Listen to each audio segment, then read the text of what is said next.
Hello, everyone, and welcome back to the Glow Code podcast. I am coming to you at 33 and a half weeks pregnant, and today we have the ambiance of the birds in the background. We may be interrupted by people mowing their lawn outside today since it's a really nice day, but other than that, I don't know if you can hear the birds in the background, but that's what we're working with today. That's the ambiance. I have been feeling so much more creatively fulfilled and lit up than I thought I would in the third trimester. And I really think the third trimester is the one part of pregnancy where I didn't do as much mental and energetic preparation. So for example, going into my first trimester, I felt very confident. I looked into over 100 different pregnancy symptoms to see what I was a match to, what I wasn't a match to. And when I say look what I'm looking into and what I mean by looking into what I'm a match to experience, what I mean by that is using percentages given to me by my intuition to see how likely I am to experience a certain symptom. So I was on top of that in the first trimester. Second trimester was so much fun, a breeze. I felt great.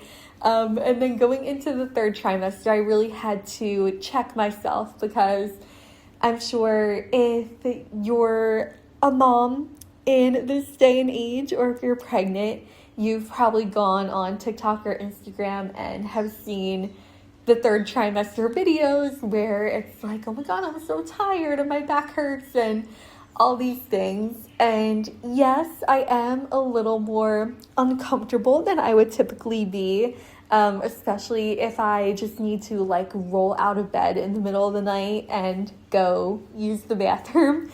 But other than that, I am feeling good.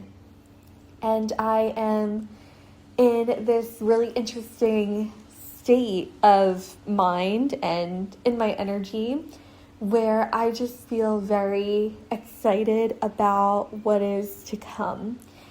And that is what inspired today's topic of realizing that when we are on our soul pool, there is this element we feel where there's no rush to do something or complete something. Now, having goals is great. We want to have goals in life. We want to expand our life to the fullest capacity. But sometimes when we are pursuing something that we love, we can get into this energy where we feel like we have to accomplish something now. We feel like we need to obtain something now because then it'll mean that we are successful and fulfilled and all these things that we are chasing. We get into chase mode. And I've talked about on some of the previous episodes, maybe even every previous episode, my journey of going through business and being an intuitive to then writing books. So if you want to just get the whole story and the full picture of my journey, you can check out those episodes. But what I noticed was throughout all of that, I would feel this need to really work with momentum. And sometimes I would want to work with momentum because I felt insecure, and other times I would want to work with momentum because I would just have an idea and it needed to come out. But then sometimes it would turn into this anticipation of where are my results? Why hasn't this happened yet? I am doing something that I love and that I feel passionate about. Shouldn't it come easy? And the thing is, yes, but not like this. And I'm going to explain. I have always known that motherhood would propel me into what I meant to do, where I meant to go in life. And when I say what I'm meant to do, I don't necessarily mean like having a concrete vision of my day-to-day actions. It's more so the impact that I'm having and how I'm feeling in my day-to-day life. So now 33 and a half weeks pregnant, I have reached a point where I have a vision for where I see myself postpartum creatively, and that is really, really lighting me up. I have also attracted multiple opportunities from being in this energy of wanting to slow down, wanting to enjoy, of really savoring every single moment. So, for example, I just had a boudoir shoot about a month ago, and it was a model casting call. So I got this whole amazing experience that came at very little cost to me. And if you've looked around at maternity shoot prices or boudoir prices, they are an investment. They are multiple thousands of dollars. And so I was offered this experience when I applied, and I attracted it as a result of having the inner anchor of being confident with where I was at in my body and my journey, and just knowing what brings me alive. So I attracted that. And then my doula is actually the co-founder of a belly binding company, and we have some things going on there that's been really exciting and that I've been playing around with and, learning a lot of from her. So these were opportunities that I wasn't visualizing. I wasn't intentionally calling in these specific experiences, but what I was doing was paying attention to the things that were lighting me up day to day, paying attention to the way my body felt. And every day, as I could feel my baby moving and my body changing, I allowed myself to slow down and really take that in. Also, during pregnancy, it can be really common to want to take naps. So I was also resting when I felt the urge to. And when we move like this, when we are flexible with how we move moment to moment, whether that means doing something more physically strenuous or whether we are resting, we put ourselves in a state where we are able to experience the concept of Kairos time. So there's a concept of Chronos and Kairos time. Chronos is the time that we can measure, the time on a clock, the ticking time. Kairos is the time that happens where things click and we have an idea, or we experience what a lot of people would know as a quantum leap. And that time orbits around us instead of us following it and saying, oh, it's 12 o'clock, or I need to do XYZ next Tuesday. We make ourselves the center of the orbit, and Kairos time finds us. So that is really the state that I put myself in during this pregnancy, and what that has led to is this sense of peace around where I'm going. So I'm not going to go into the details yet of what I'm planning to create, but I will say that it feels totally aligned. It feels like something that will really create a space for all of my gifts, right? Like speaking and writing and all the topics that I feel passionate about. And I also don't feel this need to make it happen right now. There is a joy in the waiting. There is a pleasure in the journey of getting there. I am in this period of creative gestation, if you will. And I think that when we have an idea come through or we have a vision and we feel safe to sit in that, that is when we find the most fulfillment. Because now we are also allowing Kairos time to filter into our life instead of relying solely on the calendar or what we need to do or how much time has passed by in the way that we can measure.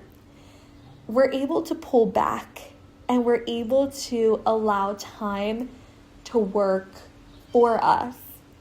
And that's what has happened for me with this new creative idea that I've had, this new creative urge, this new inspiration, is I've really allowed the little moments and interactions in my day-to-day life to collect and snowball. I've really become an observer of my reality. When we become the observer, we are able to collect more data around how we feel in our body, how we move through the world, what our gifts are, and actually a lot of times when we are able to really play with that, people start reflecting it back to us. So, for example, I have this podcast and I love podcasting, and this is part of the vision that I have. And when I was doing a content creation day with my doula for her brand, I was like, it would be really amazing if you guys had a full podcast interview. And I was like, I can do it for you. I can interview you and your other co-founder. And so the three of us did that over Google Meet. And then they were both like, you're amazing at this. Like, this is your calling. You are great. You're phenomenal at this. And I feel like that was able to be some kind of confirmation for me for the vision that I'm having and holding right now. What's crazy too is the tagline for this vision is something that came to me about 3 years ago. And at first I was trying to build it out as a course. I never launched it or made marketing details about it or anything like that. It just came to me and I kept it to the notes on my phone. And I remember sitting with it for months, trying to make this thing come up and come to fruition and be whatever it was trying to be. And then I was like, you know what? I need to revisit this at some other point in time. And between that moment and now, I really went through a process of elimination with my gifts, really. And you guys know, if you've been here for a while, that I took a break from the business that I was building, and that led me to writing romance, which, it sounds like two very different things, but my gifts were finally able to shine in a way that they wanted to, and I was able to get more clarity on what I actually love to do. Now, with everything, there can be some things that we're not necessarily looking forward to. Like, maybe you love to podcast, but you don't necessarily like to edit. Like, it's not your favorite thing in the world. But when we are on our soul pool, those little moments don't really matter. We're not we're not sitting in this constant frustration or this constant wondering of, what am I doing wrong? Let me try to make it perfect. That energy of trying to pick at everything starts going away when we are on our soul pool. Now, being on our soul pool and understanding what we are meant to do creatively can bring up things around our identity and our work ethic and how receptive we are and everything like that. But it doesn't feel like you're constantly trying to beat down a wall. The challenges come up, but the challenges are welcomed. And they're welcome because you know what awaits you on the other side. There isn't a sense of dread on the other side. There's a sense of joyful anticipation of what is to come. So it's been very interesting to reach that point energetically. Now, what I also want to say about this is that I actually have an example of how crazy it can be when we start experiencing Kairos time and when we start experiencing time in general, when we are feeling lit up about who we're meant to be in the world. So last year, when I was writing one of my romance books, I'm a very visual person in general, but I had this vision of something one of my characters was wearing, and it was like this halter neck blue nightie with like a bow in the middle, super pretty. Anyway, I came across the exact replica of what I visualized. Like, I was looking at clothes because I needed some new clothes, and I came across it and I had to buy it immediately because I was like, oh my God, this is exactly what I visualized. Fast forward a year later, I was getting ready for my boudoir shoot. I put together like maybe 4 different outfits, and I needed to bring a couple of backups. So that nightie had been in my closet for the longest time. I hadn't worn it in months. I tried it on, and it looked perfect in my new body and with my bump. So I decided to bring it. I was not expecting it to be my favorite outfit or to be part of my favorite pictures that I ended up picking after the boudoir shoot. So it was really interesting to see how I had that vision for one thing, and I had that pull and that calling, and I manifested it into reality, but then it also ended up being a tool to fuel what I'm passionate about right now, which is going through this transition of maiden to mother, of getting comfortable in my body, even though there are so many changes, trying something new creatively when I'm postpartum and with the new responsibilities that I will have. I truly believe that it was able to come to me because I finally stopped trying to make things happen and putting my own worth and value into how much money I was making or how many followers I had. Instead, I was able to allow myself to find freedom and creativity. And that's what creativity is all about, right? It's about freedom. And I think that when we are creating things that are truly soul aligned, we understand that we don't need to crush a 5-year vision into a 1-year vision. Now, that can happen, and it's really cool if it does, and we can speed up timelines, but when we do that, it's not because we're coming from a place of this needs to happen or else. The statements that we tell ourselves aren't followed by I need to do this or else, or what if even.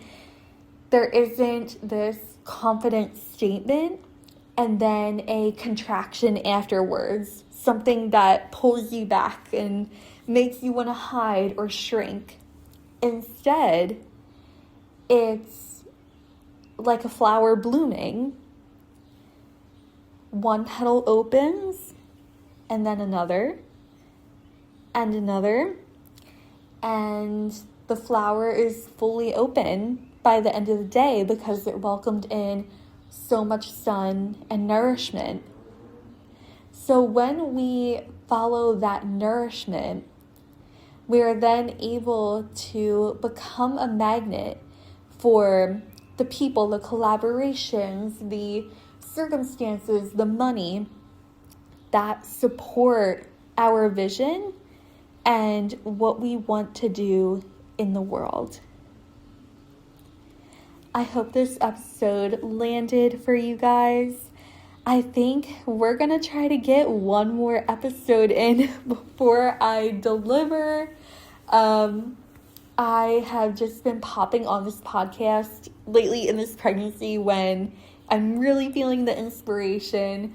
And yeah, time is ticking. So funny. We're talking about time and I'm like, oh my God, how many weeks do I have until my due date? I have like 7 weeks until my due date. So I'm also learning how to work with moment to moment energy in this way, which has been a learning curve. But as you can see, it is helping me to really anchor into my next level of expansion in the world. Thank you guys so much for tuning in, and I will see you in the next episode.